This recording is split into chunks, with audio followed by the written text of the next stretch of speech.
ಏನಾರು ಇನ್ನೊಂದು ಜನ್ಮ ಇದೆ ಅಂತ ಅನ್ನೋದಾದ್ರೆ ಮುಂದಿನ ಜನ್ಮದಲ್ಲಿ ನಾನು ಮುಸ್ಲಿಂ ಆಗಿ ಹುಟ್ಟಬೇಕು ಅಂತ ಇದ್ದೇನೆ.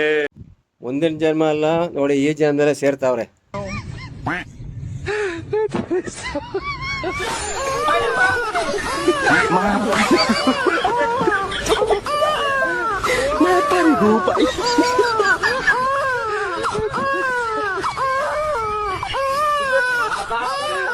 ಅಯ್ಯೋ, ಈ ನನ್ ಮಕ್ಳು ಮತ್ತೆ ಶುರು ಮಾಡಿದ್ರಯ್ಯ.